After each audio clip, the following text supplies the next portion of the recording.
I meditate on Devi Mahakali, who holds various ayudhas, instruments, who has 3 eyes, whose whole body is covered with ornaments, whom Lord Brahma eulogized, who is worshipped by Hari, and who has the splendor of a blue gem and has 10 faces and feet. I worshipfully serve that Mahakali.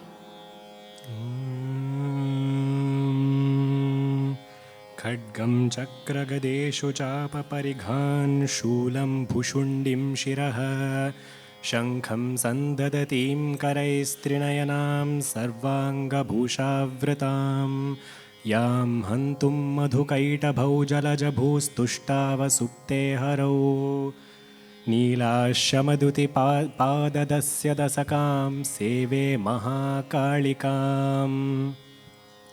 I worship that Kali who stands atop a corpse, who is extremely valiant, who has a very frightening appearance because of her fang-like teeth, but at the same time, she blesses with boons. She is smiling. She sports 3 eyes while her hands are adorned with the spear, with a bowl, and with endless gory instruments and weapons. Her hair is loose and her tongue protrudes from her open mouth as she drinks blood from skull cups. She is 4-handed and offers fearlessness and protection. Om Shavarudham Mahabhimam Ghoradamshtram Varapradam Hasyayuktam Trinetram Cha Kapalakartrikakaram Muktakeshim Lolajihvam Pibantim Rudhiram Muhuhu Chaturbhahu Samayuktam Varabhayakaram Smaret.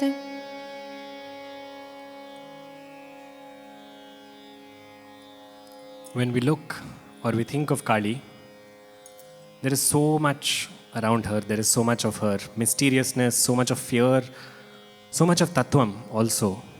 But often this can become heady, this can become difficult to comprehend and difficult to engage with. Particularly post-colonization, our distance from fearful goddesses has increased and we now prefer to only worship more benign forms of the goddess. But there are people, and there are truly great people who have engaged with that goddess on such a personal and an intimate level that their journeys become a great way to go closer to that Tatwam. Because we cannot speak about Kali simply because Kali represents a certain kind of infinity. And when we speak with our mouths. There is only so much that words can do. There is only so much that the power of speech has. When we think with our minds, with our intellect. There is only so much that intellect can do. There is only so much that the mind can do. But Upanishads say, Yato vacho nivartante aprapya manasa saha. That Paramatva Tatwam cannot be grasped by finite functions of the mind and speech. So the experiences of those who have actually engaged with that become the easiest way to connect with that abstract Tatwam. It is that aspect coupled with the fact that today is Shukravaram, which is a day associated with Devi, and Amavasya, which is another day the Tithi that is associated with Devi, that brings us to a unique conceptualization called Hamsa Yatra, where we explore some parts of the journey of Ramakrishna Paramahamsa, a being who, when we talk about him, there are so many miraculous aspects that are absolutely lovely to hear and very enthralling. But as his disciple Swami Vivekananda said, it's also important to look at the way he lived his life and what took him closer to that Kali Tatwam. So we also want to issue a disclaimer in the very beginning. This is not intended to be a linear retelling of his entire life story. We have just selected some extracts that are loaded with both philosophy and are glowing with a different kind of energy. So our experiences start when he's a small boy by the name of Gadadhar Mishra.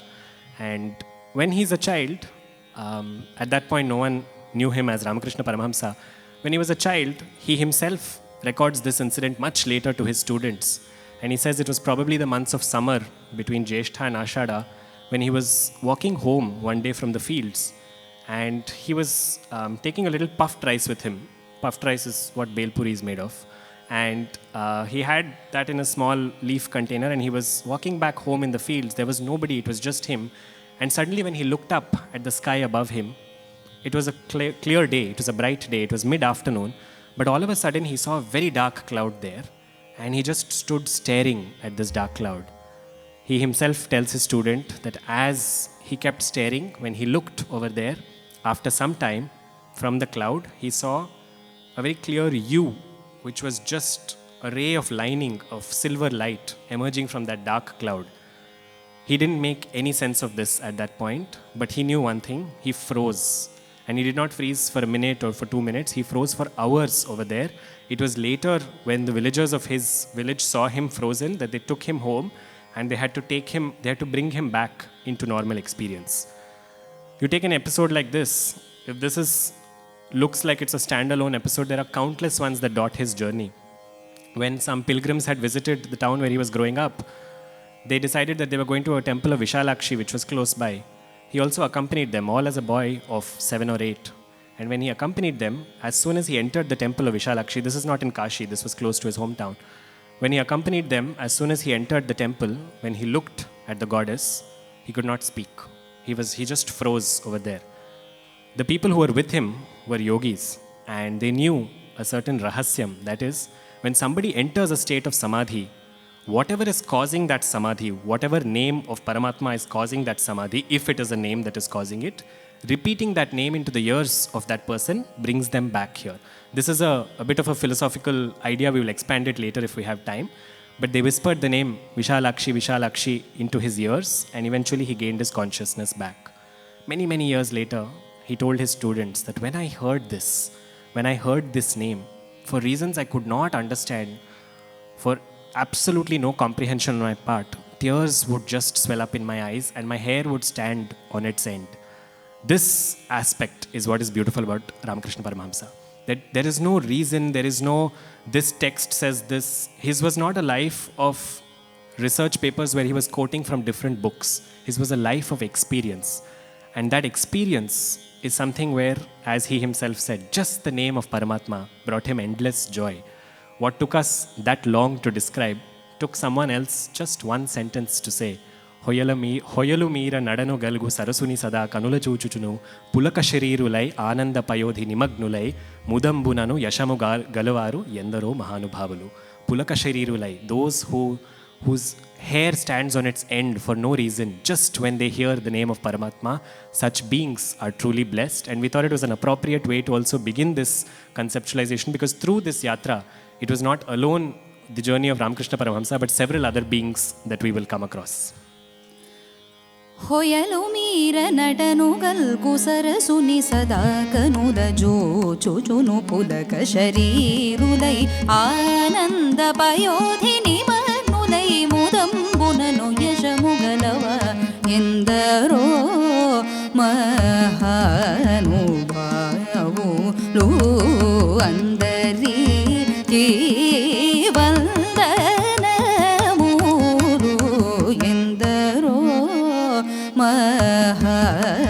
ಮಹಾನುಭಾವುಲು ಪರಮ ಭಾಗವತ ಮೌಳಿವರ ಶಶಿ ವಿಭಾಗರ ಸನಕ ಸನಂದನ ದಿಕೀಶ ಸುರ ಕಿಂ ಪುರುಷ ಕನಕ ಕಶಿಪು ಸುತ ನಾರದ ತುಂಬುರು ಪವನ ಸೋನು ಬಾಲ ಚಂದ್ರಧರ ಶುಭ ಸರೋಜ ಭವ ಭೂಸುರವರುಲು ಪರಮ ಪಾವನುಲು ಗನುಲು ಶಾಶ್ವತುಲು ಕಮಲ ಭವ ಸುಖಮು ಸದಾನುಭವುಲು ಕಗಯಿಂದ rho ಮಹಾನುಭಾವುಲು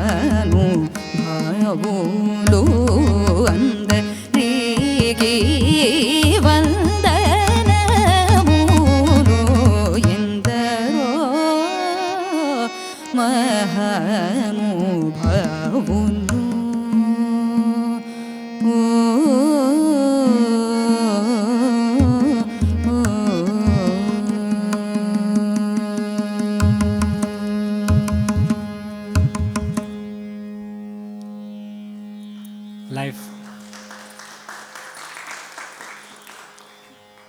life has its own plans, and a young Gadadhar Mishra who is growing up is suddenly sent to the temple of Dakshineshwar Kali because his father passes when he is very young.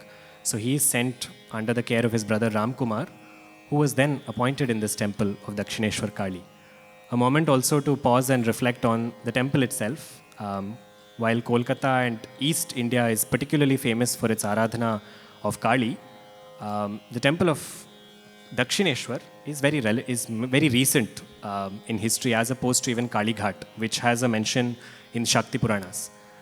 The interesting thing about Dakshineshwar Kali temple is that Radha Rasmani, who is the lady that is responsible for this temple, there are a host of stories about her. But she was a woman with a vision, and her vision was so clear that she saw this as a place that she would set up a Kali temple in. There are many versions to this story. One tells us that when she was taking a pilgrimage to Kashi, this is also beautifully to observe historically because this is a widow, this is someone from the lowest caste, this is someone who is left to take care of her husband's assets and who has to ensure that people are not going to plunder her wealth. And in all this, she is someone who is inexplicably again drawn to Kali. So when she was taking a pilgrimage to Kashi, it said that her boat stopped at the banks of Dakshineshwar, or it was not called Dakshineshwar at that point. But when she got off at the banks, Kali appeared in her dream and said, "Build me a temple here. You don't have to go all the way to Kashi." So it is at that point that Rani Rasmani begins this entire proceedings of setting up the temple and this entire establishment. It is also said that she deliberated for so long about when to actually establish the idol, and she was so caught in this analysis paralysis that many months after the temple was ready, all of the idols were sanctioned, commissioned, ready, she wasn't fixing a date, and Kali appeared in her dream that night and she said, "I'm feeling hot." The next morning, when the Vigraham of Kali was removed from Dhanyam, it was found to have perspiration, small drops of sweat on it. So Kali then was established on the 31st of May, I think on the year 1855, if I'm not wrong, in the Dakshineshwar temple. And that's when Ramakrishna Paramahamsa's brother, Ram Kumar, was the priest there. So a young Gadadhar Mishra is sent to be in the company of his brother, where he is appointed as the priest of the Krishna temple. Now the interesting thing about Dakshineshwar is it draws a lot of parallels from older temples. If you look at many kshetras, here we are in such proximity to Kanchipuram. Kanchipuram on one hand is Kamakshi, on another hand is Ekambreshwara, and on the third hand is Varadarajaswami. So Vaishnavam, Shaktam and Shaivam. These three are always at a confluence when there is a major force present. Dakshineshwar is the same. Kali is of course the predominant force. There is also Radhakanta, which is Krishna, and there are the Dwadasha Jyotirlingas, called by different names, but there are 12 lingas established. So again, Shaivam, Vaishnavam and Shaktam come together in this beautiful place. So when Paramahamsa or Gadadhar, I'm swapping between the names because one interesting thing about his journey is nobody knows when he got that name Ramakrishna Paramahamsa. He was called Gadadhar for a very long time, called Gadai specifically, and that eventually changed into Ramakrishna Paramahamsa. So when he was worshipping in the Krishna temple, he was initiated at some point into the Kali mantram, and it is at this point that his brother steps aside and he becomes the Pradhana Archaka of the Kali temple. And when he goes closer to Kali, his fascination for her starts. If you see the temple of Dakshineshwar Kali, you will see something beautiful. The most preferred flower for her worship, as many of you would be knowing, is that of a red hibiscus. Interestingly, this flower neither has any aroma about it, nor any romantic backgrounds like the Roja Puva and all of that stuff. It's just a relatively plain Jane red flower. But it is this flower that is most dear to Kali. Some people believe that this is called Japa Kusumam, although that is debatable. We just like the idea of a red flower and how a bhakta expresses that all I want to be is, I want to be a red flower at the feet of Kali. And we presume that this is the exact bhavam that Paramahamsa had when he started to worship Kali. Mayar pier Joba होए उठ न फुटे मुंह मायर pier Joba होए उठ न फुटे मुंह तारे गंधो नाता जा अच्छे से नोरे वो आबोरन गंधो नाता ओ तार गंधो नाता जा अच्छे से नोरे वो आबोरन मायर पायर जोबा हो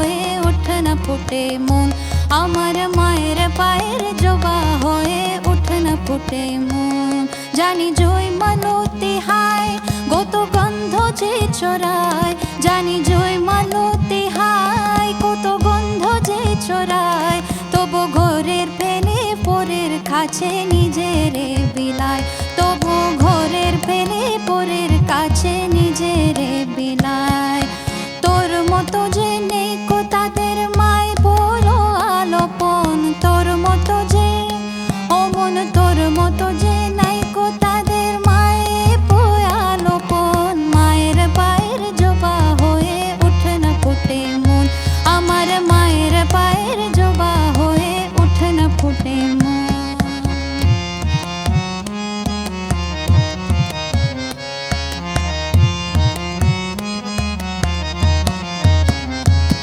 আমার তাই তো লাগে বয় প্রলোভনের ফাঁদের পরে হয় বুঝিবা কয়, আমার তাই তো লাগে বয় প্রলোভনের ফাঁদের পরে হয় বুঝিবা কয়, ওরে জানো বলিস না তোর দয়াময় মা, প্রলোভনের ফাঁদের পরে হয় বুঝিবা কয়, ওরে জানো বলিস না তোর দয়াময় মা, তার রক্ত মাখা কালো রূপে গোছায় কালী মা, তার রক্ত মাখা কালো রূপে গোছায় কালী মা। ও মন তাই বলি আয় রায় আয় রই রঙ্গা পায়, ও মন তাই বলি আয় ওই রঙ্গা পায়, ও মন তাই বলি আয় ওই রঙ্গা পায়, করে আত্মসমর্পণ, করে আত্মসমর্পণ, করে আত্মসমর্পণ, মায়ের পায়ের জবা হয়ে উঠে না ফুটে মন, আমার মায়ের পায়ের জবা হয়ে উঠে না ফুটে মন, তার গন্ধ না তাক উদ্ধার,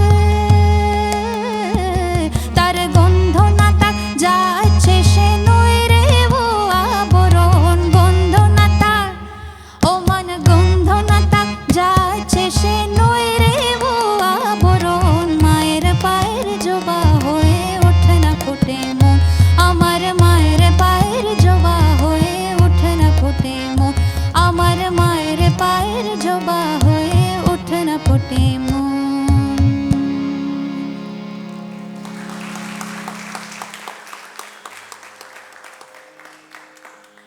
Interestingly, this song also expands a little bit about why not any other flower? What's so special in a hibiscus? The song says that there are so many scented flowers, whether it is the jasmine, whether it is varieties of rose, but look at where their arrogance takes them. Because with Gandham, with any kind of siddhi, comes a certain kind of arrogance saying, oh, look what I'm capable of. But look at this unassuming red hibiscus and how it takes on the same color as Kali's charanam. So from this aspect, we go on to how Paramahamsa's life's desire from the time that he can remember was to be one with that. But this did not in any sense deter him, and it did not disconnect him from constantly going back to Kali and constantly re-engaging with the world. When he's the Archaka of the Kali Mandiram in Dakshineshwar, at this point, his mother, who is still in the village, feels that it is time for him to marry. So his marriage is arranged to Sharda Devi. She's still a child at that time. So in those days, the procedure was to arrange for the marriage, and the girl would go back to her maternal home, and she would only come much later. So their marriage was arranged, and for many years they lived apart.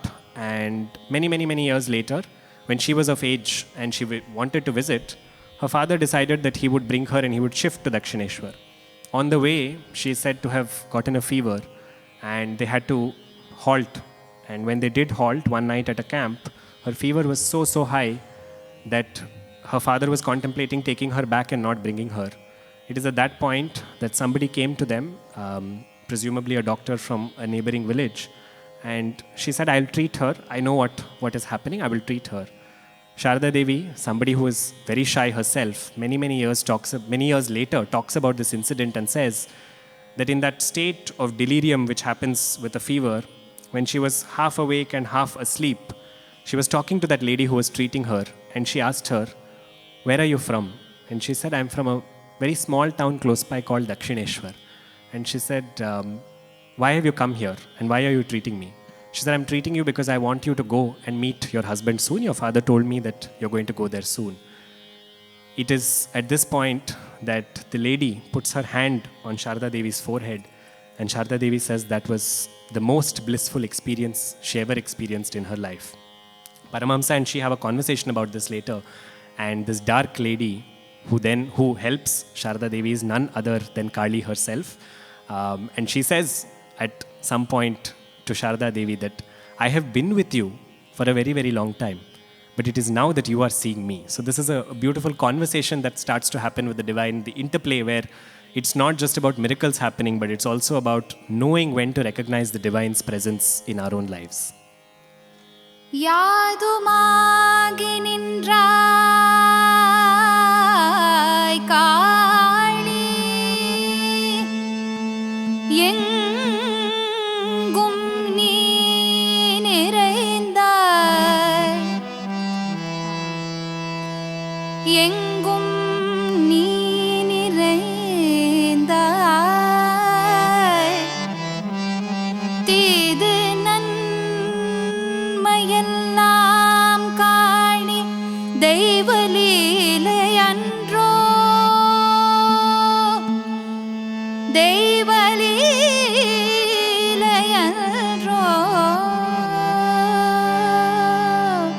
பூதமைந்துமானாய் காளி, பொறிகளைந்துமானாய், பொறிகளைந்துமானாய்,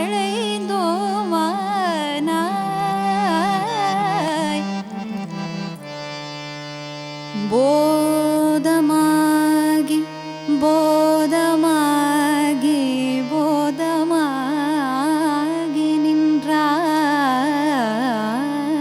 காளி, பொறியை விஞ்சி நின்றாய்,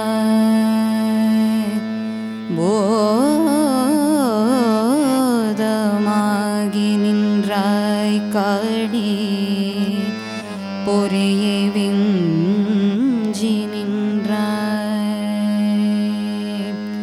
இன்பமாகி விட்டாய் காளி, என்னுள்ளே புகுந்தாய்,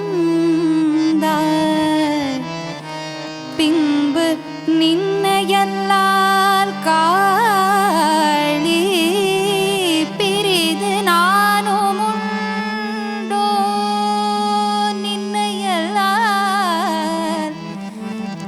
பிரிது நானும் உண்டோ காளி, அன்பளித்து விட்டாய் காளி, ஆண்மை தந்து விட்டாய், துன்பை நீக்கி விட்டாய் காளி, தொல்லை போக்கி விட்டாய், துன்பை நீக்கி விட்டாய் தாளி காளி, தொல்லை போக்கி விட்டாய், போக்கி விட்டாய்,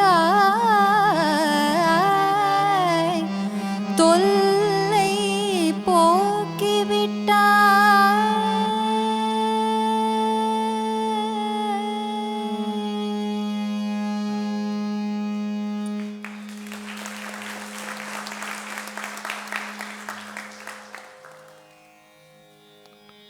Sharda Devi eventually comes and joins Paramahamsa, and together their intensity for Kali grows.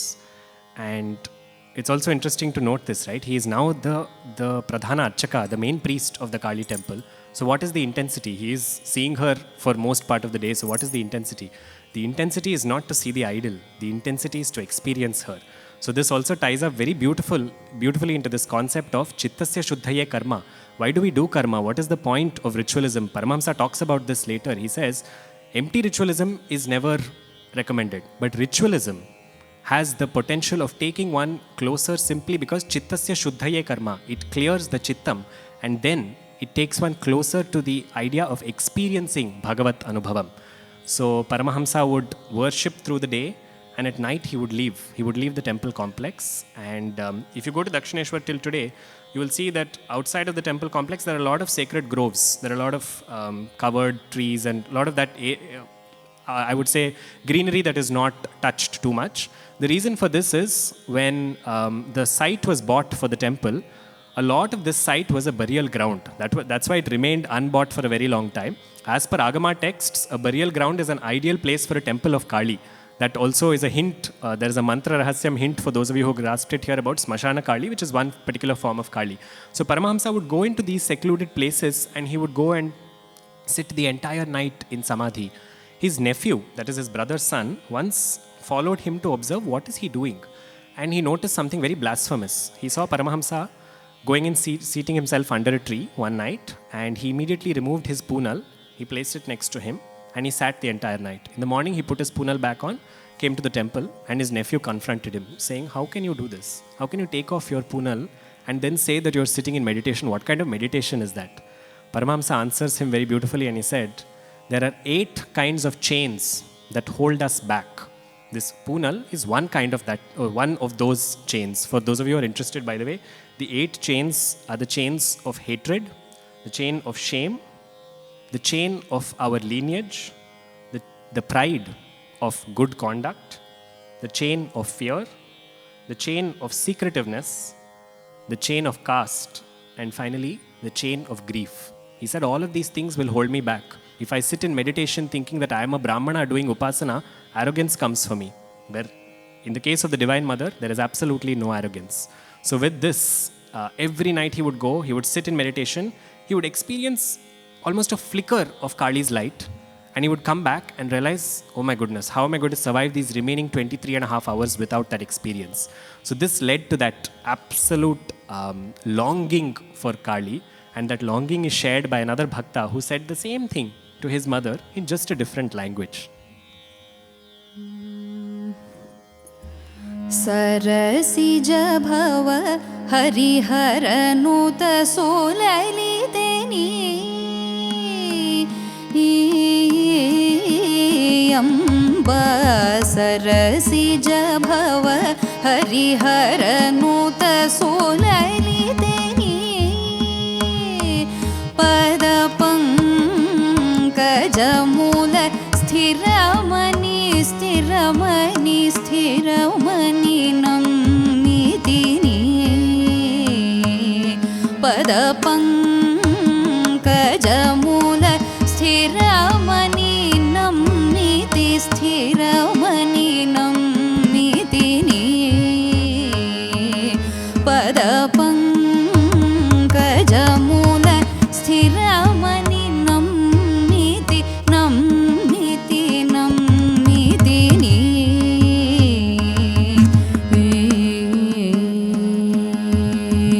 Karuna judave katyayani kalika bhavani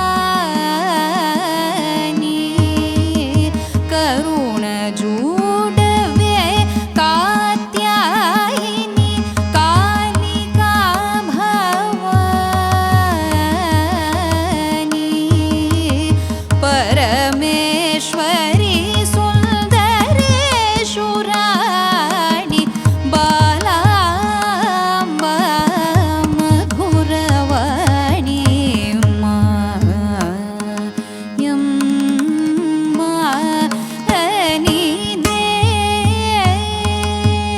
pilachite matlada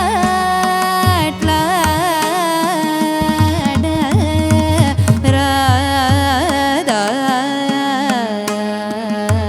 nato matlada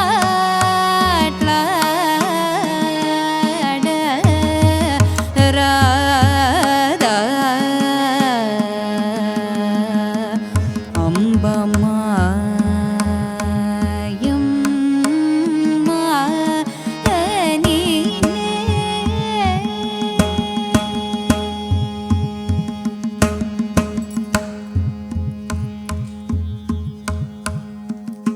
Nato matlada Radha Amma. Amma, can you not speak with me? This was Paramahamsa's question every morning when he entered the temple and every night when he exited the temple. Will you not speak with me? His life reached that one place where there was one singular question. When will I see you? And that when grew as a longing inside of Paramahamsa.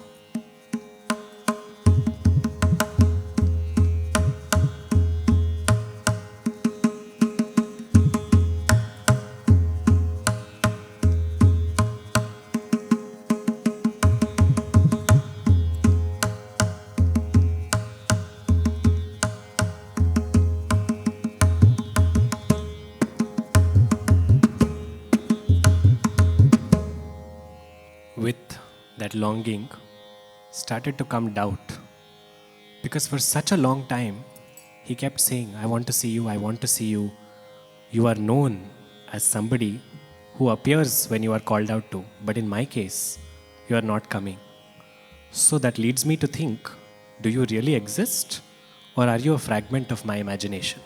This within Paramahamsa's mind is the what we call as the Kharshana, the churning between Astikatvam and Nastikatvam, between belief and the absence of belief. What you see as a story in the Puranas between Prahlada and Hiranyakashipu happens here. There also, is he there? Is he not there? Here in Paramahamsa's mind, is she there or is she not there?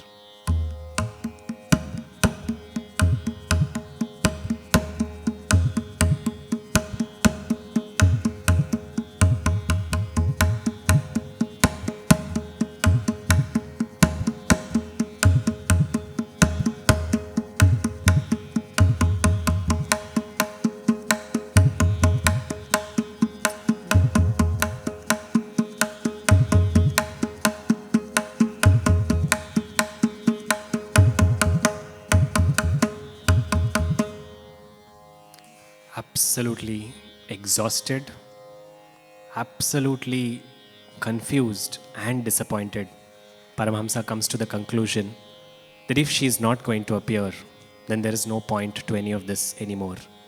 He enters the Garbhagraham of Kali, which is a small sanctum sanctorum of 15 feet, a square of 15 by 15 feet.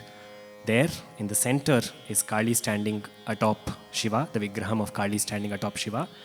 To Kali's right was a sword that was used in the temple rituals, and Paramahamsa picked up that very sword and decided as a young boy of 20 years of age that this would be it for him.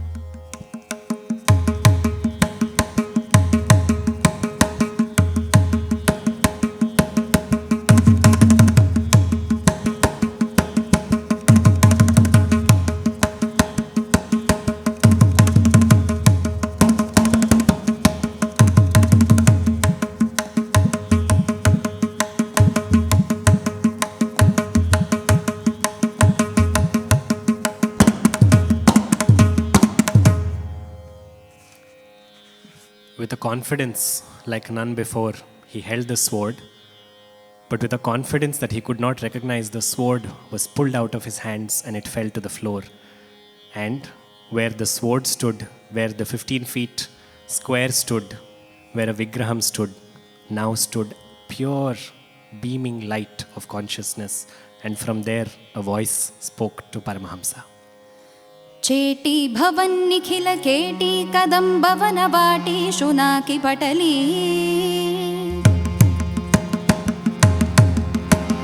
कोटी रचारुतर कोटी मणि किरण कोटी करंबित पदा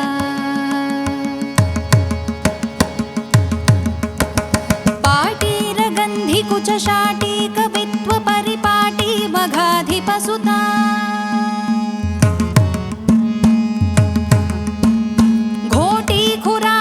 घाटी मुधार मुख VT रसेन तनुता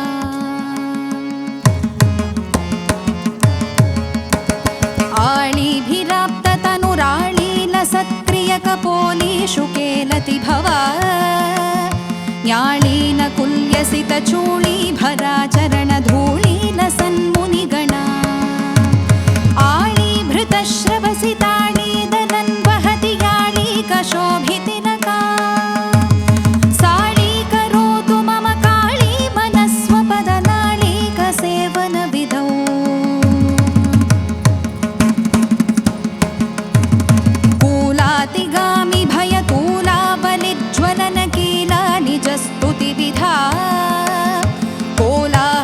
क्षपितकालामरी कुशलकीलालपोषणरता स्थूलाकुचे जलदलीलाकचे कलितलीलाकदम्बविपिने शूलायुधप्रणतिशीला विभातु हृदि शैलाधिराजतनया शैलाधिराजतनया शैलाधिराजतनया.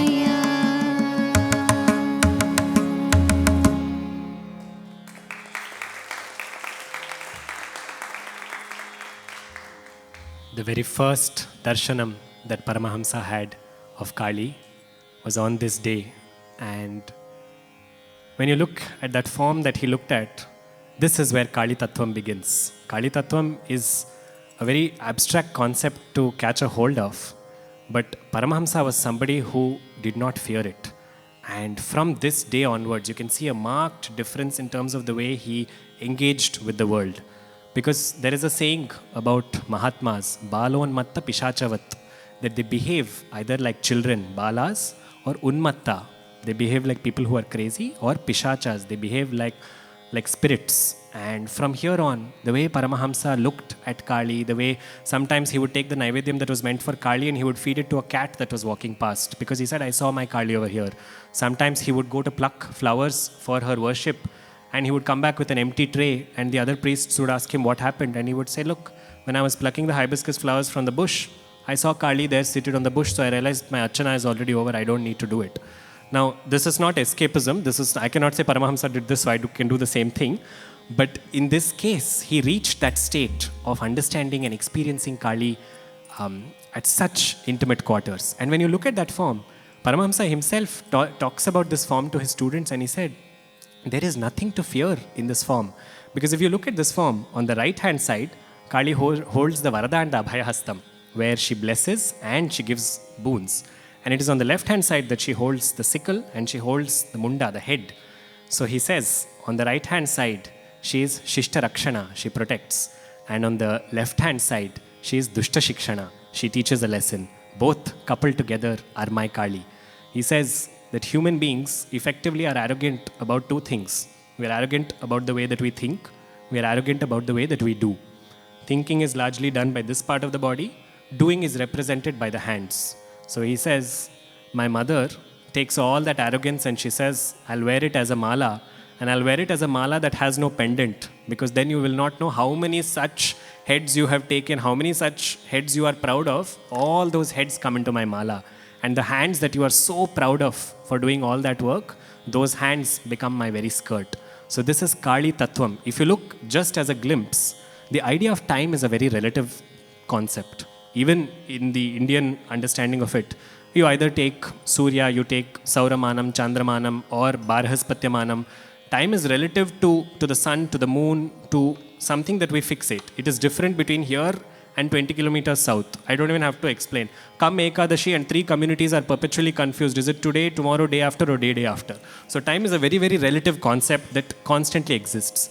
But beyond this changing concept of time, there is one unchanging concept. That unchanging aspect that makes everything else change, that is called Mahakalam, and that is regulated by Mahakali. And once Paramahamsa experienced that Mahakali Anubhavam, for him, he experienced that Satchidananda Tattvam. This is what Shankaracharya talks about as well when he says, Chidananda Sandraya Shantaya Tubhyam, Namo Vishwakartrecha Hartrecha Tubhyam, Namo Anantalilaya Kaivalya Bhase, Namo Vishwabija Prasidesha Suno. He addresses it to Ganapati, but the Tattvam is very much the same. Namo Vishwakartrecha Hartrecha Tubhyam. Kali's mouth is eternally open because she constantly swallows. That is a sign of destruction. But it is from those same hands, those same mouths, that same mouth, that creation emerges again. So this is Kala Tattvam, Kali Tattvam. But we took that aspect of what took him closer to her. What took him closer was simply the fact that he raised his hands and he said, Amma, pick me up.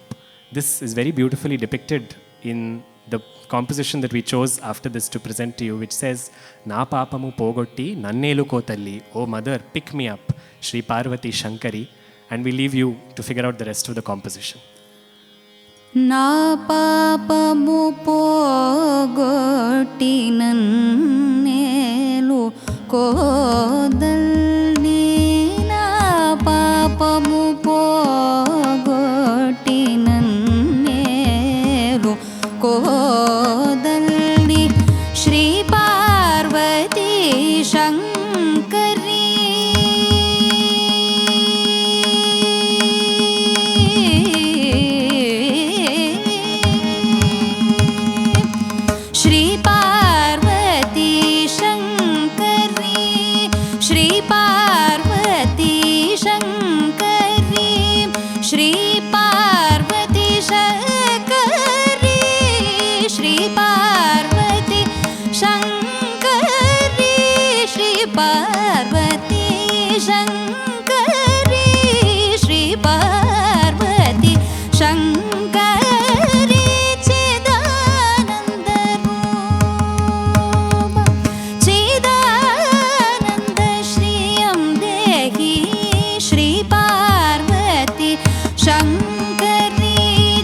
Shri Parvati Shankari Shri Parvati Shankari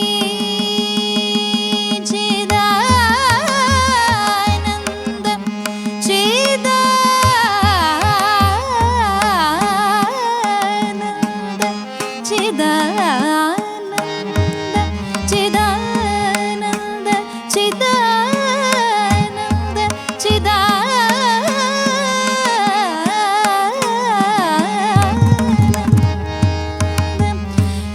Shri Parvati Shankari Chidananda Shri Udehi Nipadame Gati Nalina Kanti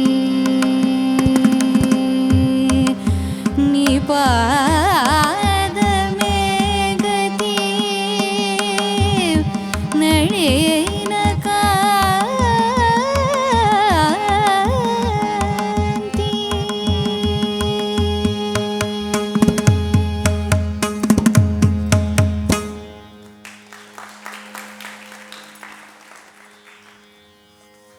Paramahamsa was also present at that time when our colonizers were had spread to different parts of the country, and when they came in contact with different communities, different gods and goddesses, what they found frightful, they immediately rejected.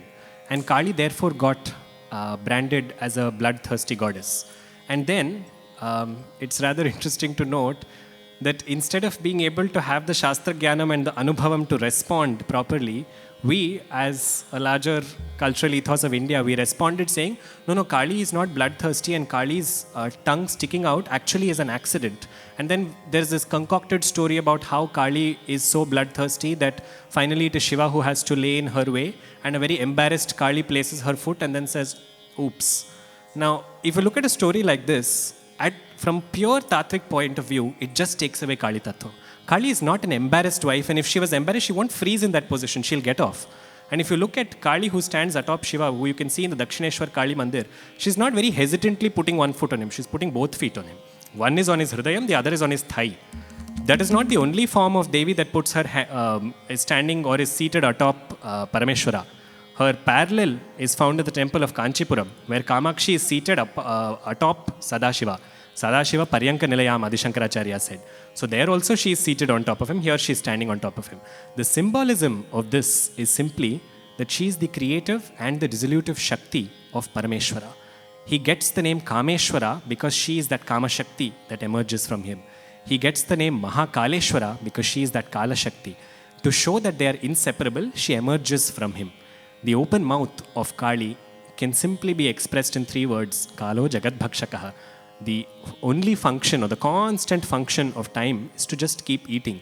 That is why she eats. In fact, the way she eats is also described very beautifully in the Lalita Sahasranamam that says she eats in 2 ways, Mahagrasa, Mahasana. Mahagrasa means she just directly throws, there's no chewing over there. Mahasana means she chews, kind of like enjoys a little bit. These are things that she takes longer to eat. So this is, when you conceptualize time as a consuming force, you look at these aspects of time, and this aspect of Kali fascinated Paramahamsa on one hand, but here in South India it also fascinated Subramanya Bharatiyar. And Mahakavi Bharatiyar spoke about Kali with so much fondness that he said, here is a bee. He looked at Kali as a bee and he says, this is a bee, a very fiery bee that is seated atop the tree of time. And that tree is in the forest called the universe. And I want this bee to be able to guide my life. This is also a rahasyam that Kali is connected to the Soham Vidya, Hamsa Vidya, which we will talk about in just a little while. But we cannot pay homage to Kali and to Paramahamsa without this beautiful composition by Mahakavi Bharatiyar. காலமாம் வனத்தில் அண்ட கோலமாமரத்தின் மீது காளி சக்தி என்ற பெயர் கொண்டு காலமாம் வனத்தில் அண்ட கோலமாமரத்தின் மீது காளி சக்தி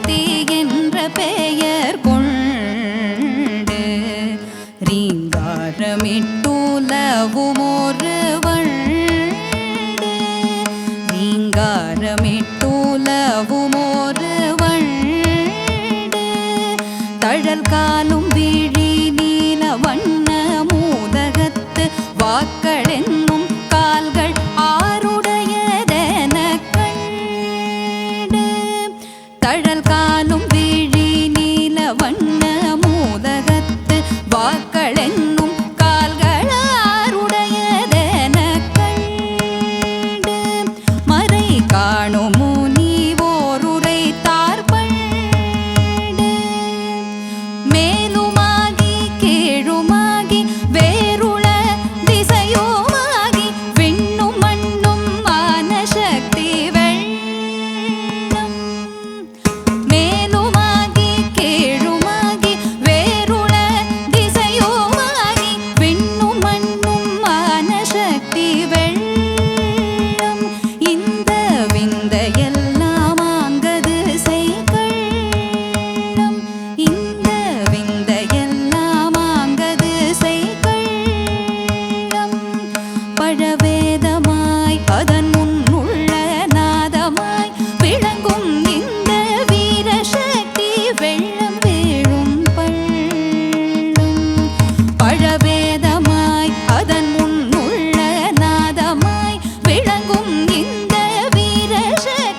அங்கும் இங்கும் எங்கும் உளவாகும் ஒன்றே ஆகினால் உலகனைத்தும் ஷாகும். ஆதியாம் சிவனும் அவன் ஜோதியான சக்தியும்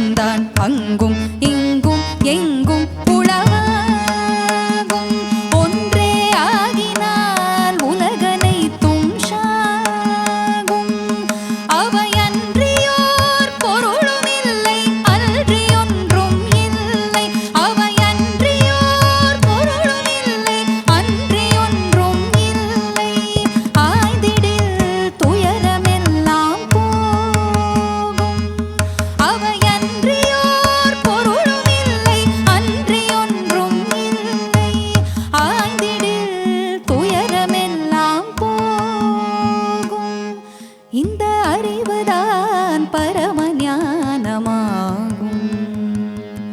அவையன்றியோர் பொருளுமில்லை, அன்றியொன்றும் இல்லை. ஆய்ந்திடில் துயரமெல்லாம் போகும். இந்த அறிவதான் பரமஞானமாகும். நீதியாம் அரசு செய்வர், நிதிகள் பல கோடி துய்ப்பர், நீண்ட காலம் வாழ்வர் தரை மீது. நீதியாம் அரசு செய்வர், நிதிகள் பல கோடி துய்ப்பர், நீண்ட காலம் வாழ்வர் தரை மீது. இந்த நெறியும் எய்துவர் நினைத்த போது, இந்த நெறியும் எய்துவர் நினைத்த போது, அந்த நித்த முக்த சுத்த புத்த சக்த பேரும் காளி, அந்த நித்த முக்த சுத்த புத்த சக்த பேரும் காளி, பத நிழலடைந்தார் கில்லையோர் தீது. அந்த நித்த முக்த சுத்த புத்த சக்த பேரும் காளி, பத நிழலடைந்தார் கில்லையோர் தீது. நேர்மை வேதம் சொல்லும் வழி இது. நேர்மை வேதம் சொல்லும் வழி இது. வேதம் சொல்லும் வழி இது. வேதம் சொல்லும் வழி இது. வேதம் சொல்லும் வழி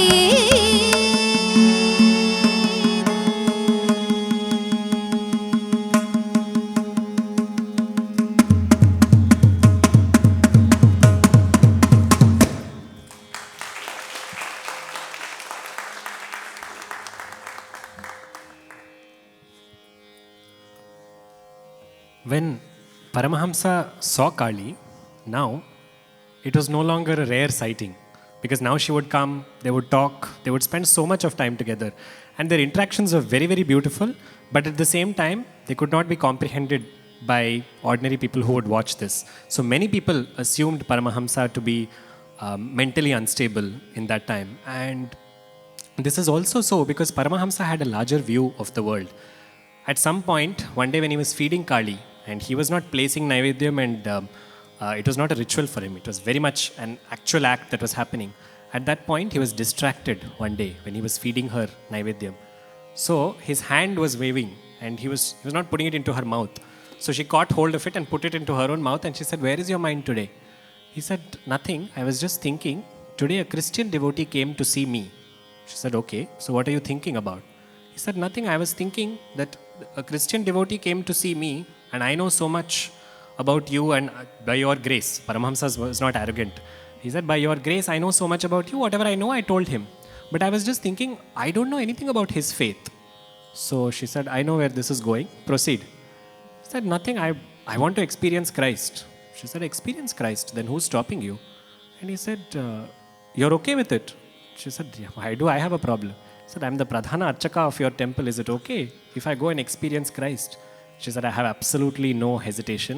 Paramahamsa then went and stood in front of a church for 3 days. He handed over the responsibilities of the Kali temple to someone else, and he said, "When I am in that sampradayam, when I want to stand in front of Christ, I don't want to have anything but that happening. I will engage there with my all." He did the same thing with Islam. So understandably, he challenged the boundaries of ordinary thinking, all for him to be able to experience the oneness of different religions. A concept that can be mind-baffling, but Paramahamsa was a living example of somebody who walked the talk. His fascination for Kali on one hand led him to do all this, but on the other hand, he was obsessed with Kali and he would not leave her. So he was constantly thinking about Kali, constantly wanting to see her, waiting for her to come. They became the thickest of friends. Very, very similar to how we spoke about Namdev in the first yatra that we had ventured on, where Namdev and Vithala were absolutely inseparable. Paramahamsa and Kali were also like that. The only thing is that with Kali, there's a huge degree of unpredictability. So there's no saying what she's up to and when she's going to change the course of thinking altogether. So she sends along somebody called Swami Totapuri, who lands up at Dakshineshwar. And when Swami Totapuri comes, Paramahamsa is encouraged by a certain tantric sadhaka to be initiated into Vedanta by Swami Totapuri. Swami Totapuri was fondly called as Nangta by Paramahamsa. So Paramahamsa refuses. He says, I don't want to be initiated into any Vedanta. I have the very Vedanta Swarupini here itself is my Ishtadevata. What is the need for Vedanta for me? But he's pushed repeatedly. He's constantly requested, saying, you must think about this. So very reluctant Paramahamsa gives in when Kali comes. When she is the one who finally gives the letter of recommendation saying, please Pa, just go ahead with this.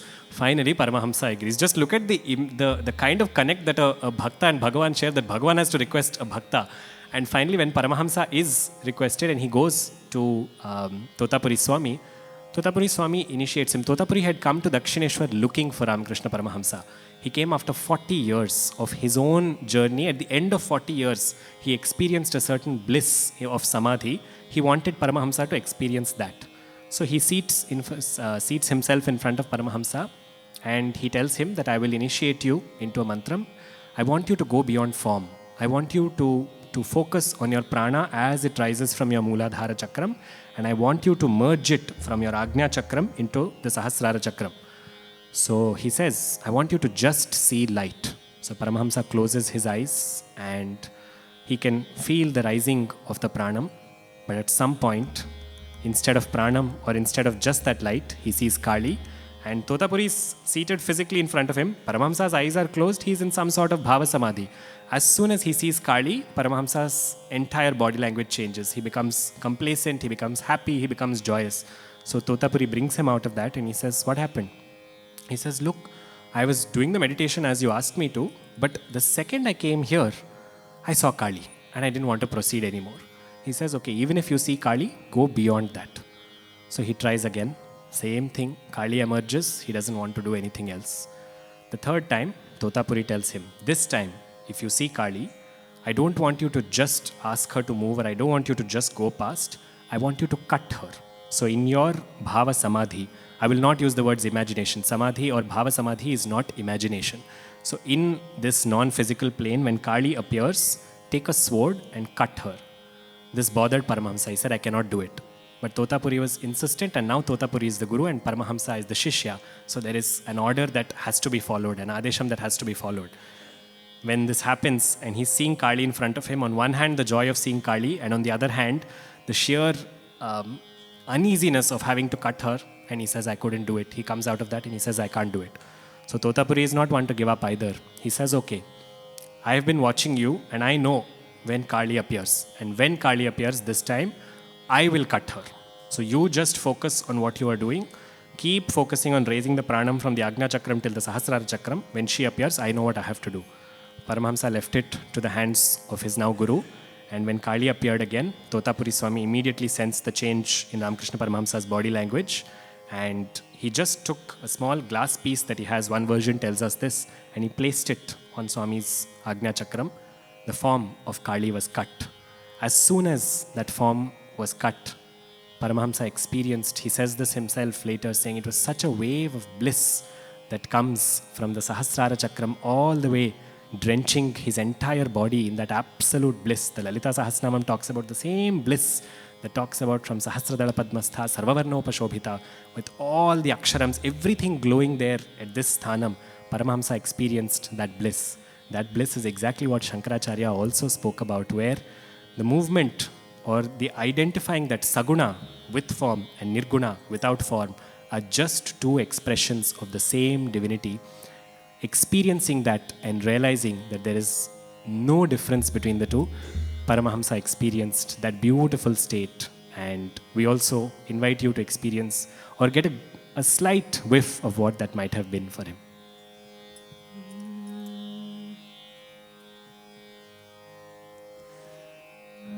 Aham nirvikalpo nirakara rupo vibhut च सर्वत्र सर्वेन्द्रियाणां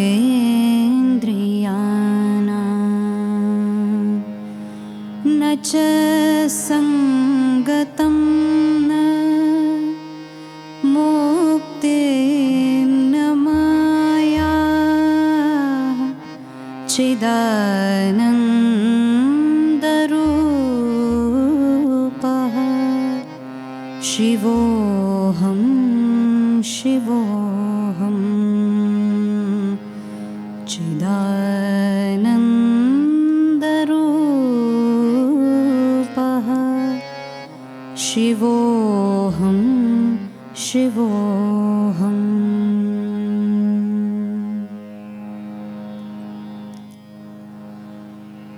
This experience only brought him closer to Kali. It is not that the form got cut and he never engaged with her ever again. He was able to see her as form and formless, and that changed everything for him. Because once he saw her as formless, he saw her everywhere. And where there is Kali, there is one more Rahasyam, one more Devata who also emerges. And this Devata you can see with multiple bhaktas, that once this Devata emerges, he also pulls a little bit. He gets his name from the activity of pulling itself. This Devata is none other than Krishna. And when Krishna came into the consciousness of Ramakrishna Paramahamsa, he also wanted to go to Vrindavanam. And when he goes to Vrindavanam, he turns himself into a gopi. And this is what is beautiful about Paramahamsa, that for him, constructs did not make sense beyond a point. So he did not say, I am a man, how can I become a gopi? For him, it was gopi bhavam. Gopi, as a word, is understood today in the context of the cowherd woman who served Krishna, who loved Krishna. But the definition of gopi is very beautiful. One of the definitions of the word gopi, go refers to indriyas or the sense organs. Pi refers to pibati. Those who drink with all their sense organs, that is what they see, what they hear, what they touch, what they taste, what they smell. With all of that, those who drink bhakti, those people are called gopis. So if you look in the Bhagavatam, the gopis, for them Krishna is everything. That is why Gopi Bhakti or Gopa Bhakti is considered to be the supreme most bhaktis. There are different kinds of gopis within the category of gopis itself, and there is a lot that can be explored in this context. But when Paramahamsa goes to Vrindavanam, his Gopi Bhavam takes over so much that in the Gospel of Sri Ramakrishna it's written that when he was walking along Govardhana Parvatam, he would just suddenly throw himself at the mountain, and he would take mounds of sand over there and apply it on himself. And he would start crying. He would cry for hours at a stretch. He would say, Krishna, this is the same Govardhana that you picked up. This is the same Radha Kund, the same Shyam Kund where all your Leelas happened. This is the same place from where you jumped onto Kaliya's head. Everything is here, Krishna. Everything is the same. Except you. You are the only one who is not here. When will you come here, Krishna? That desperation to see Krishna grew in Paramahamsa, and it grew on him like a wildfire. He spent many, many months in Vrindavanam, and after a couple of months, next to Nidhivanam, he comes across somebody called Ganga Mai. Ganga Mai looked at Paramahamsa once for less than a second, and she herself was a Radha Krishna Bhakta of Banke Bihari. She is a phenomenal yogi of her own. She looked at Paramahamsa, and in 1 second she said, this is none other than Radha himself. This is none other than Radha herself. Ramakrishna Paramahamsa became Radha because that is the only way to attain Krishna. So that bhavam, to experience that thirst for Krishna, there cannot be a language better suited than Hindi. So we take you through a beautiful bhajan that experiences or expresses the joy and the longing to be one with Giridhara Gopala.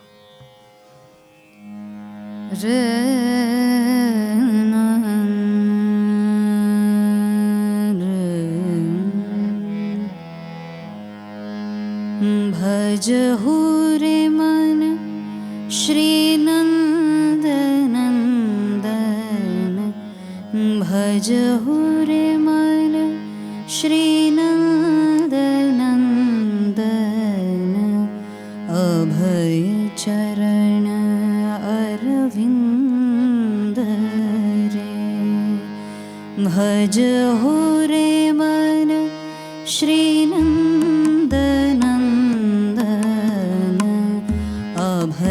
चरण अरविंद रे भज हो रे मन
शीत आतप मात बरसन,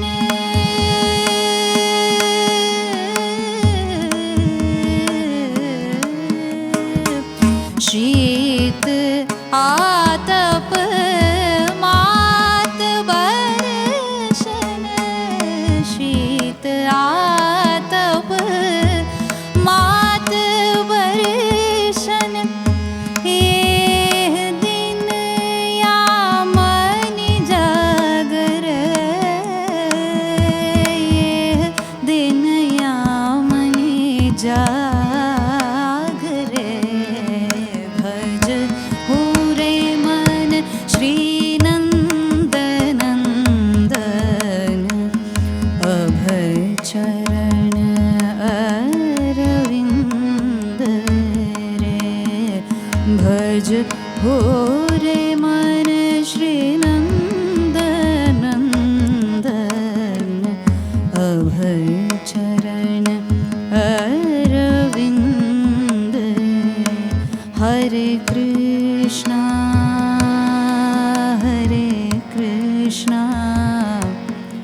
कृष्ण कृष्णा हरे हरे, हरे कृष्णा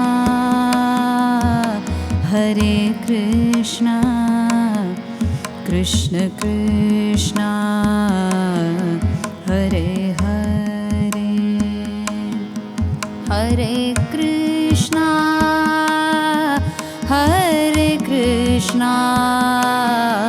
कृष्ण कृष्णा हरे हरे, हरे Krishna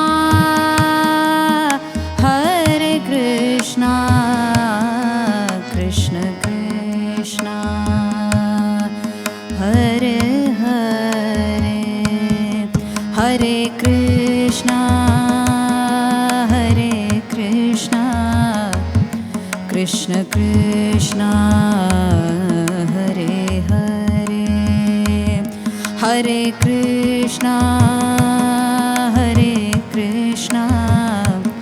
Krishna Krishna Hare Hare. It's a Bhagavan Namavali. I would request you all to please join me in singing this Namavali. It's just simple words, Hare Krishna, Krishna Krishna, Hare Hare. Please join. Hare Krishna, Krishna Krishna, Hare Hare.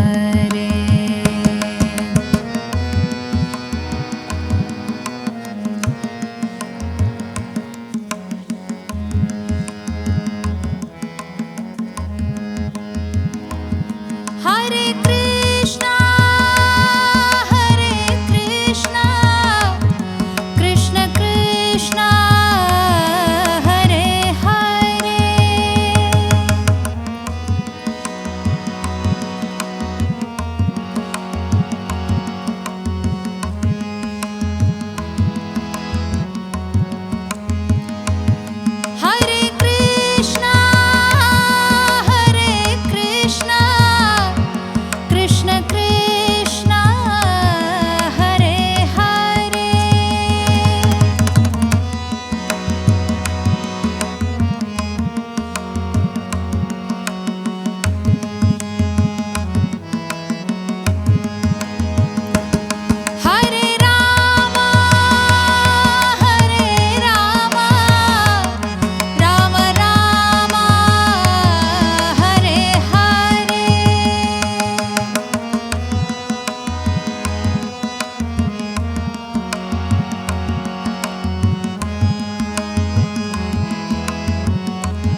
Why Krishna? Why is it that this form fascinated him? It's not that Paramahamsa did not worship other forms of the divine. He speaks of Rama, he speaks of Shiva, he speaks of Ganapati. But there was something specifically about Krishna that drew him. If you look in terms of Tatwam, Krishna Tatwam and Kali Tatwam are identical to each other. To describe this, we'll take a little bit help from the Devi Puranam, which is different from the Devi Bhagavatam. This is considered to be an Upapuranam. In this, we find this beautiful story where Radha goes to meet Krishna every night. And when she does that, at some point, news is given to her husband that every night your wife is leaving and she's spending the entire night with Krishna, with this man. He's not, so the person who reports this only has half-baked information, doesn't know who it is. So he says that she's spending the night, I see she goes to the forest and she spends the night with this man and she comes back. So I'm just telling you, what you choose to do with this is your choice. So her husband decides to catch Radha red-handed and he follows her one night. He doesn't immediately follow her, he watches that she makes the entire household go to sleep and soon after she goes off into the forest. And when she does that, she goes because it is Krishna over there. And Radha has a beautiful habit. One of her Nitya Sampradayams is to do Krishna Aradhana every night. So she goes and as soon as she sees Krishna, she begins to collect flowers for Krishna's worship. She brings some and she's sitting and she's reading some of Krishna's names and giving him each one of those flowers. Krishna is watching very, very carefully and he sees that Radha's husband is approaching now because Radha's husband wanted to catch them red-handed. So when he sees Radha's husband approaching, suddenly he looks at all the flowers that Radha has given him. He kicks them off and he says, I don't want these today. I want some other flowers. She looks up at him and she says, my God, this fellow every day has a new requirement, but who can say anything to him? So she says, what do you want? And he says, go bring me those yellow flowers that are on that tree quickly. So while Radha goes, the husband arrives. The husband does not show himself. He's still hiding behind a bush. Radha comes back and she comes with the flowers and she pours them on Krishna's feet. It is at this point that her husband comes out of the bush ready to catch Radha red-handed. But there he sees Radha worshipping. Radha is so unmindful, she doesn't even know what she's doing. She's just offering feet at the dark or offering flowers at the dark feet of Krishna, of what she thinks is Krishna. Instead of Krishna, there is now Kali and Radha's husband is looking and he says, my goodness, I doubted that my wife was coming and spending every night with another man, but here she is coming every night to do Kali Aradhana. Kali is our Kuladaivam. She is doing this Aradhana so me and my family can be well. Never again should I doubt her. And he turns, does a U-turn and goes back home. After he goes, Krishna says, those were lovely flowers, Radha. Thank you very much. So this beautiful Tatwam of Krishna Tatwam and Kali Tatwam, they're communicated. The story becomes a medium to communicate the idea that they are absolutely interchangeable. You will see this episode where this happened in Vrindavanam. That's why there is a Kali Krishna temple in Vrindavan. Parallelly in Kolkata, there is a Krishna Kali temple where you will see Kali along with her regular attributes holding the flute. That is Krishna Kali. In Kolkata, Kali is Pradhanam. She is the main. So Krishna becomes the suffix. So it is Krishna Kali. In Vrindavanam, Krishna is the main one, so therefore it becomes Kali Krishna. But their identicality is more than a story. It is about pure Tatwam. If you look at it, the Bhagavad Gita has 700 shlokams. The treatise on Devi Aradhana comes from the Chandi Saptashati, which also has 700 shlokams. The identicalness is communicated through mantras. In the Bhagavad Gita also he says, Kalosmi Lokakshaya Vriddhartham. For the sake of consuming the worlds, I become time. I become the ultimate devourer in terms of time. So there are lots of rahasyams that exist in terms of Kali and Krishna Aradhana, but one thing remains common, that once somebody is pulled into Krishna Tatwam or into Kali Tatwam, there is no leaving that. That's how their denseness is represented in that. That is exactly what Narayana Bhattatri also says. In the first verse of the Narayanyam, he says, Sandranandava Bodhatmakam. Sandra Anandam. Krishna Tatwam, Kali Tatwam is dense happiness. It's not just a whiff of happiness. It is the most concentrated, undiluted form of happiness. The separate forms of Krishna Kali and Kali Krishna are one thing, but together also they are worshipped as Krishna Kali, or in the south, we know them as Gopala Sundari. And it's beautiful on this yatra to pay homage to those beautiful aspects of Krishna Kali or Gopala Sundari as well.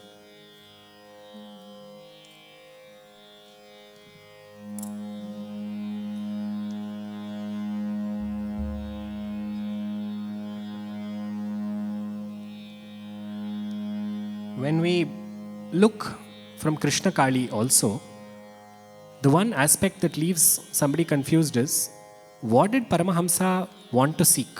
What did he, on one hand we see his intense engagement, and then we see that he looks at different forms as one and he's able to equate them with his Ishtadevata Kali.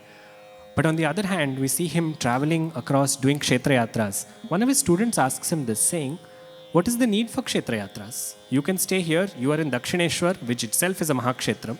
What is your requirement to go anywhere else? Paramahamsa answers very beautifully, and he says, when somebody stays at home, if they need a water connection, they need to be able to either dig a well. Of course, in those times it was digging a well, now it's a different process. But he says, when you go to the river banks, you don't need to do anything of that sort because the water is already available there. So if you look from that perspective, kshetras are those river banks where people have poured their tapas into one particular place, where they have poured their energies into one place. And he says, for this reason, Kshetra Yatras become a must. Paramahamsa does a Kshetra Yatra to Kashi, and when he goes there, he has multiple experiences. But in the interest of time, we will focus on one where he meets a certain Trilingeshwara Swami. Trilingeshwara Swami is a yogi who is said to have lived for more than 300 years. For those of you interested, till date his samadhi is there in Kashi above the Panchaganga Ghat. It is a beautiful, beautiful experience to go there. And Trilingeshwara Swami was in a maunam. He was on a vow of silence when Paramahamsa went. So they didn't exchange too many words. But in the brief conversation that they have, Paramahamsa, along with the students, had gone to meet him. So he asks Trilingeshwara Swami, saying, I have visited so many places. I have had, by God's grace, so many experiences. But I have one question. Is Paramatma Eka or Aneka? And this point, Trilingeshwara Swami responds in one sentence. He says, in Samadhi Sthiti, Paramatma is Eka. In Prapanchika Sthiti, Paramatma is Anekam. At this point, Paramahamsa says something very, very beautiful. He turns to his students and he says, this man is a true Paramahamsa. And we pause at this moment because when we look at the bhavam of Paramahamsa, as we said earlier, nobody knows when he got the name Ramakrishna Paramahamsa. But what does that aspect of Paramahamsa mean? Somebody who is able to experience the divine in themselves with their every passing breath. Soham Hamsa Swarupine, we say, that the breath that is represented through Soham, converting that or using that to reach Paramatma, such beings become Hamsas, and amongst them the exalted ones are called Paramahamsas. So one Paramahamsa is speaking about another in this beautiful moment, and we thought, why not add a third Paramahamsa's words into this to complete this celebration of a Paramahamsa. Paramahamsa Mukha Chandrasekar, Paramahamsa Mukha Chandrasekar, Paripurita Murali Ravadhare, Paramahamsa Mukha Chandrasekar, Paripurita Murali Ravadhare, Manasa Sanjarare, Brahmani Manasa Sanjarare, Brahmani Manasa Sanjarare.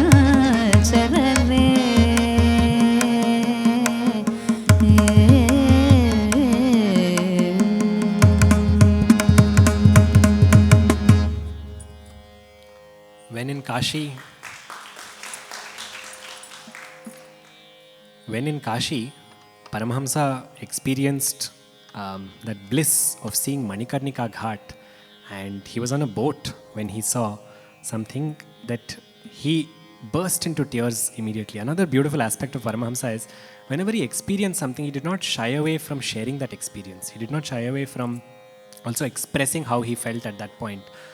And when he looked from the boat was on the Ganga and he was looking at Manikarnika Ghat, at that point he just teared up. When he was taken later to his room, he said that, when we were on the boat at Manikarnika Ghat, I saw a body that was burning. And when that body was burning, I saw a dark lady come from inside the city of Kashi. She took something that was on that pyre. She took the body that was burning on that pyre. She picked up the jiva from there. She placed that jiva on her lap. She placed that jiva upright and she undid 3 knots. She opened 3 knots. And as soon as she did this, she called somebody else from inside. That person was white in color. Karpuras Phatikendu Sundaratanum Katyayani Sevitam. He comes, the color of white, holding the Trishulam, and he looks at that being and he whispered something into that being's right ear, and immediately that Jiva became absorbed into him. This is what I saw. This is what Paramahamsa himself said. It is beautiful to look at Paramahamsa's experiences and then compare and contrast that to the Puranic worldview. In the Skandapuranam, in the Kashi Khandam, we find Manikarnika Mahatmyam, where the greatness of Manikarnika Ghat is spoken about.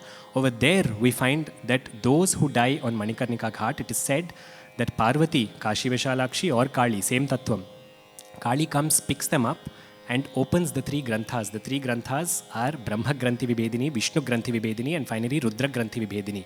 After these three knots are opened for a sadhaka, at that point Vishwanatha comes and he whispers the Taraka Mantram into the ear of the being who has died, and then that being receives moksham. That is why Kashyantu Maranan Muktihi, because this is the process that happens. This is what the Puranas say, but this is what Paramahamsa himself experienced. Also, for those of you who are interested, you will see that this is a rahasyam that you can still see in Kashi till date. It is fascinating beyond the realm of logic. Those who die in Kashi, particularly those who die on Manikarnika Ghat, their faces are slightly tilted towards the right, because Shiva moves it so that he can whisper the Taraka Mantram into their ears. So this is Paramahamsa's own experience that he saw, and there are several such experiences that he saw and then shared, and that is what allowed Shishyas to go closer to him. Because the role of a guru is not just somebody who is able to say this is the ideal way to live. The role of a guru is to be able to speak through practice. Paramahamsa saw, Paramahamsa shared. And in that state, we also look at him from the role of this kind of a guru and the most endearing guru. There's one beautiful story where a lady brought her son to Paramahamsa once, and by that time his popularity had also grown as a guru. And she brought her son with a simple problem. Her son was a young child. That this boy was obsessed with sweets and he would only eat sweets through the day, and she wanted him to lower it for very obvious reasons. But he wasn't listening at home when he was told. So she was told that, look, this man can solve all problems, and this is a country where if you put that as your board in front of your main gate, you'll have a queue with absolutely no effort. So she also brought her son here, nothing wrong on her part. And as soon as she did that, she stood in a long line for an hour, and Paramahamsa saw them, and then he asked her, what is it? So she said, my son is obsessed. He has an obsession with eating rasgullas particularly. Can you please tell him not to eat? So he looks at the child, looks at the mother, and he says, come back next week. Now when a guru says something like that, you don't question it. So he goes, the mother takes the child away, comes back exactly a week later. Again she waits for an hour, takes so long to have his darshanam. Again he looks at both of them and he says, come back next week. 3 times over this happens. The 4th time the mother has come now in a mood to shoot. She says, this time I'm waiting. She tells other people in the line. This is all documented very beautifully in the gospel of Sri Ramakrishna. This time she tells the other people in the line, listen, 3 times over he's asked me to come, and he's asked me to come next week. This time if he says next week, no, you see. And at this point they come and she looks and she says, Swami, please say something. He just puts his hand on the child's head and he says, don't eat sweets so much. Eat them in moderation. And he asks them to go. She's very irritated, but he gave her a little bit more than what she was expecting, so she couldn't say anything. Then she comes back by herself without the child a few days later, and she stands in front of him with absolute awe and she says, I don't understand. Because you just said one thing to him that I have been saying to him forever. And this is not a situation of Ghar ki murgi dal barabar, I'll tell you that. Because it's not that he said, oh, this Swami said it, so I should follow. He just stopped eating sweets. What did you do? And why did you take so long to say this?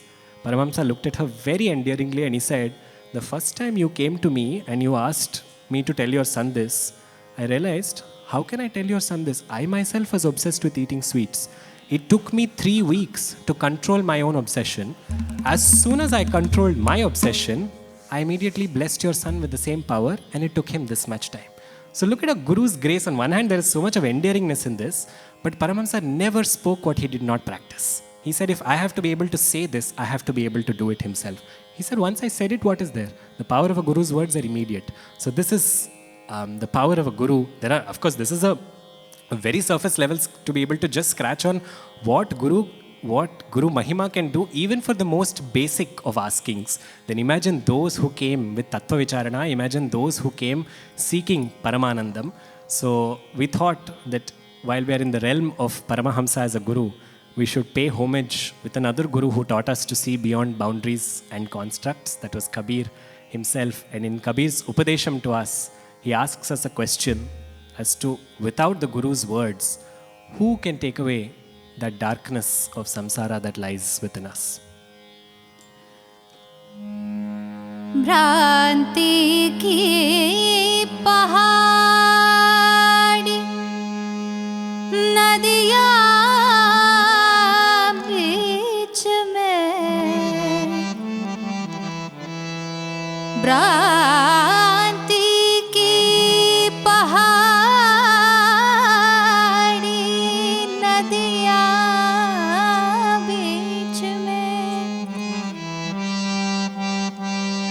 अहंकार की लाट, अहंकार की लाट। हाँ शाबाश। गुरु बिन कौन बतावे, गुरु बिन कौन बतावे बाट, गुरु बिन कौन बतावे बाट, गुरु बिन कौन बतावे बाट। बड़ा विकट यमगाट, गुरु बिन कौन बतावे बाट, गुरु बिन कौन बतावे बाट। मदमक्षर का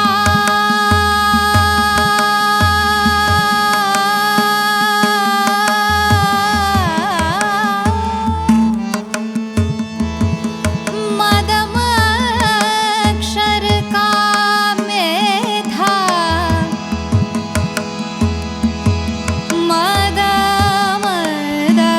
मदमक्षर का मेधा, बरसत बरसत, मदमक्षर का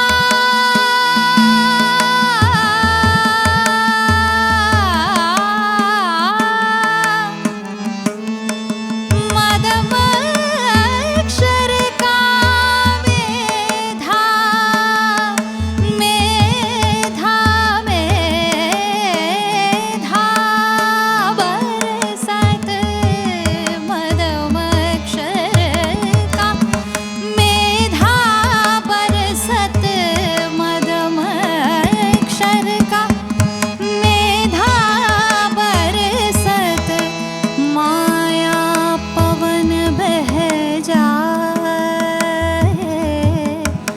माया पवन बह जाए, माया पवन बह जाए। बड़ा विकट यमघाट, गुरु बिन कौन बतावे बाट, गुरु बिन कौन बतावे बाट, गुरु बिन कौन बतावे बाट। कहत Kabir,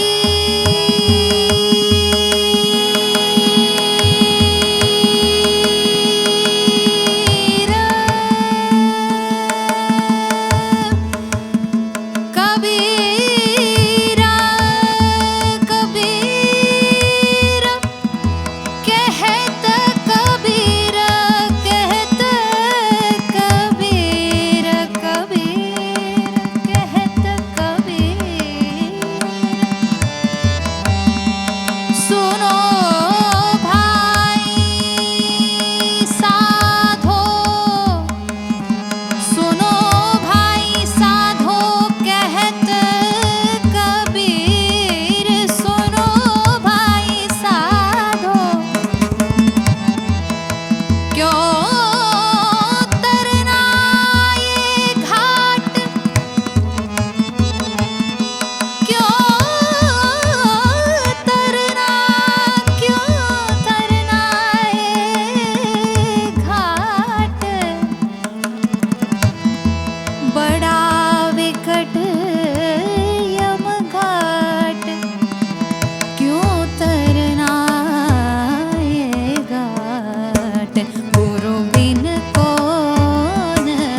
Paramahamsa was a guru to so many people. Of course, naturally our mind is drawn towards Swami Vivekananda. But even to Swami Totapuri, who became a guru to Paramahamsa, the reverse happened. Because there was a point when Totapuri was very condescending towards Sagunam. And he said, Nirgunam is the greatest, there is nothing in these forms. At that point, Paramahamsa, through his own yogic Shakti, showed Totapuri the greatness of Sagunam. So there are many, many such episodes that are documented that talk about what he did and what he enabled for people as a guru himself. But Paramahamsa's relatability as a human being is also so beautiful, because when he, towards the last of his physical days, as all of you would know, he was struggling with a disease that just took over his entire body.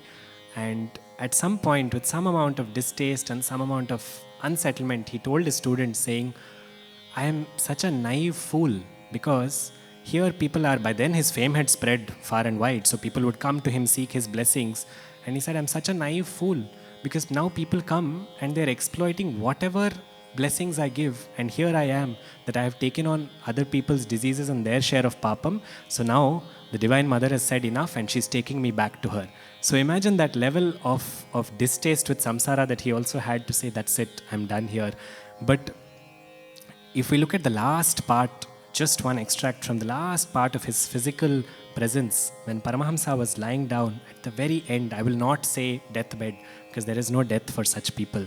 But when he was lying down on a bed at that point, after he discharged all of his duties, after he consoles Sharada Devi also, he called only Narendra, that is Swami Vivekananda, he calls him to the room. And it is only both of them seated. Paramahamsa, with all that physical pain, he sat up in front of him and he tells Swami Vivekananda to close his eyes. Swami Vivekananda closed his eyes and Paramahamsa said something to him. What he said, we will never know. But as soon as Vivekananda opened his eyes, around Paramahamsa, he saw a huge glow of light, and that huge beam of light was slowly coming towards him. For us, when we went through this, we imagined that light to take a form, and we invite you to close your eyes and envision this form as we take you through this journey. Kamadi sarpa vrajagarudabhyam viveka vairagya nidhi pradabhyam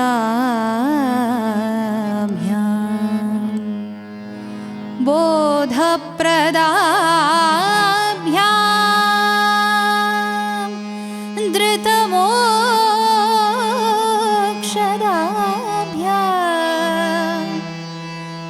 Namo Namaha Shri Guru Padukabhyam Namo Namaha Shri Guru Padukabhyam Namo Namaha Shri Guru Padukabhyam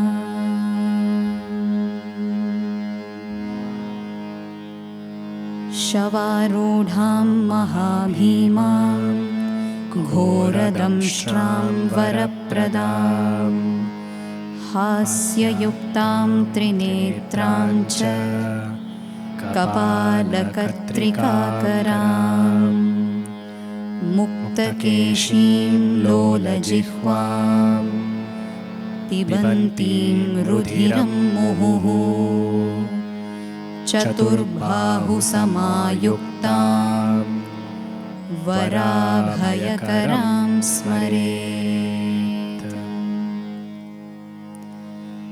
Guru Maharaj Guru Jai Jai Parabrahma Sadguru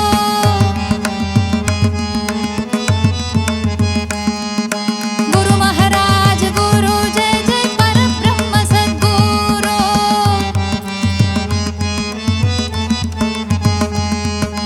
Guru Maharaj Guru Jai Jai Parabrahma Sadguru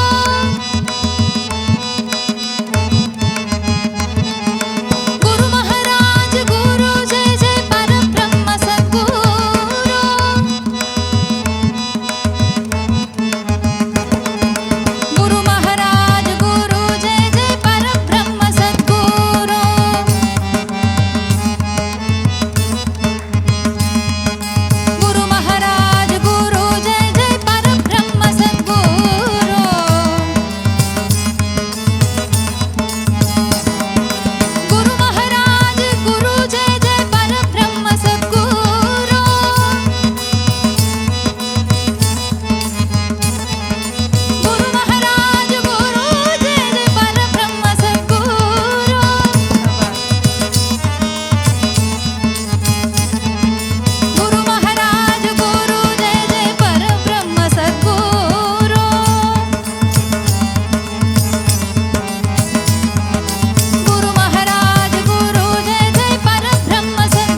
the light that passed from Paramahamsa, Vivekananda felt it enter him, and Paramahamsa said to him in his penultimate words, he said, all my tapas I am pouring forth to you, take it and go, and only when your mission is complete will you also leave.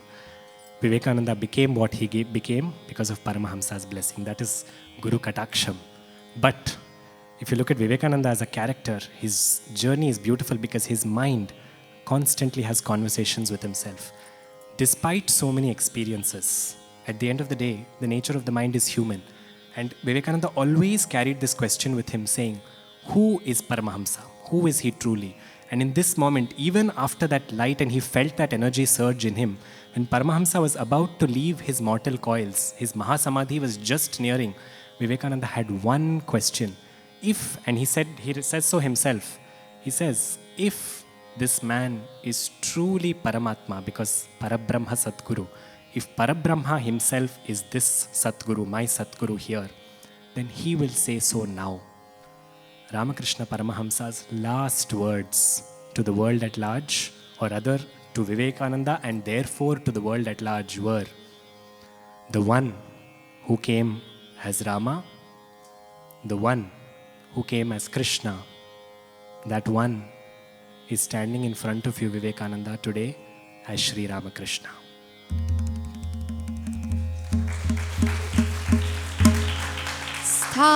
स्थापकाय च धर्मस्य सर्वधर्मस्वरूपिणे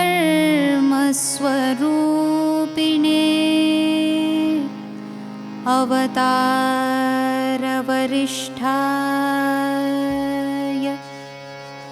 रामकृष्णाय ते